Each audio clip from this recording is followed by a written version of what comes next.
Hello, ഇവിടെ വന്നിട്ടുള്ള first time eyebrow vaccine experience ആണ് ഞാനിന്ന് ഷെയർ ചെയ്യുന്നത്. ഇത്രയും നാളായിട്ട് റേസേഴ്സ് വെച്ചിട്ടാണ് ചെയ്തിരുന്നത്. ഇതുവരെ ത്രെഡിങ് ഒന്നും ചെയ്തില്ല. കാനഡയിൽ വന്നിട്ട് നാട്ടിലായിരുന്നപ്പോൾ ത്രെഡിങ് മാത്രമേ ചെയ്തിട്ടുള്ളൂ. അപ്പോൾ ആ ഒരു എക്സ്പീരിയൻസ് എന്താണെന്ന് ഷെയർ ചെയ്യാം. നിങ്ങൾക്ക് ആർക്കെങ്കിലും എന്തെങ്കിലും നെഗറ്റീവ് എക്സ്പീരിയൻസ് ഉണ്ടായിട്ടുണ്ടെങ്കിൽ അതും കൂടി ഒന്ന് കമൻറ്റിൽ പറയണേ.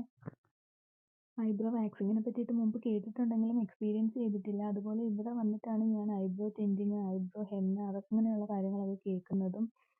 അപ്പോൾ ഇതിൻ്റെ റേറ്റും ഡീറ്റെയിൽസും ഒക്കെ അറിയണമെന്നുണ്ടെങ്കിൽ നിങ്ങൾ മെസ്സേജ് അയച്ചാൽ മതി, ഞാൻ പറഞ്ഞു തരാം.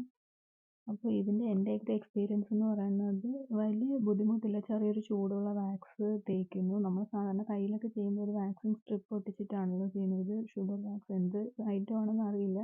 അപ്പോൾ ഈ തേക്കുന്ന വാക്സ് തന്നെ അങ്ങനെ പൊക്കി അങ്ങ് എടുക്കുകയാണ്. അപ്പോൾ നമുക്ക് വലിയൊരു പെയിൻഫുൾ ആയിട്ട് തോന്നില്ല. എന്നെ സംബന്ധിച്ചിടത്തോളം ത്രെഡിങ് ചെയ്യുകയാണെന്നുണ്ടെങ്കിൽ അതെനിക്കൊരു ഭയങ്കര ബുദ്ധിമുട്ടാണ്. അപ്പോൾ ചെയ്യാതിരിക്കാനും പറ്റില്ല. അപ്പോൾ അതുകൊണ്ട് തന്നെ ഇവിടെ വന്നിട്ട് ഇത്രയും നാളായിട്ട് ചെയ്തിട്ടില്ല. അതിൻ്റെ ഒരു റീസൺ എന്ന് പറയുന്നത് അതിൻ്റെ പ്രൈസ് തന്നെയാണ്. പിന്നെ ഇത് ചെയ്ത് കഴിയുമ്പോൾ ചെയ്യുന്ന സമയത്ത് വലിയൊരു ഫീലിംഗ് ഒന്നും ഉണ്ടായിട്ടില്ല എന്നുണ്ടെങ്കിലും ചെയ്ത് കഴിഞ്ഞ് ഒരു അരമുക്കാൽ മണിക്കൂറോളം കുറച്ച് സെൻസിറ്റീവ് സ്കിൻ ആയതുകൊണ്ടാണോ എന്നും അറിയില്ല, കുറച്ച് നേരം ചെറിയൊരു ചുവപ്പും ഒരു ചെറിയ ചൂടും ഒരു ഉറുമ്പ് കടിച്ചതുപോലെയുള്ള തടിപ്പ് അങ്ങനെയൊക്കെ ഉണ്ടായിരുന്നു. അതിന് ശേഷം നോർമലായി. എനിക്ക് തോന്നുന്നു ആ സമയത്ത് നമ്മൾ പെട്ടെന്ന് തന്നെ വീട്ടിൽ വന്നിട്ടൊരു കോൾഡ് കംപ്രസ് എന്തെങ്കിലും കൊടുത്തിട്ടുണ്ടായിരുന്നു എന്നുണ്ടെങ്കിൽ അപ്പം തന്നെ മാറുമായിരിക്കും. എന്തായാലും എനിക്ക് ഇഷ്ടപ്പെട്ടു. കാരണം ത്രെഡ് ചെയ്യുമ്പോൾ ഇങ്ങനെ ഓരോന്നോരോന്നായിട്ട് വലിച്ചെടുക്കുന്നത് ഇന്നും ഭേദമാണെന്ന് തോന്നി.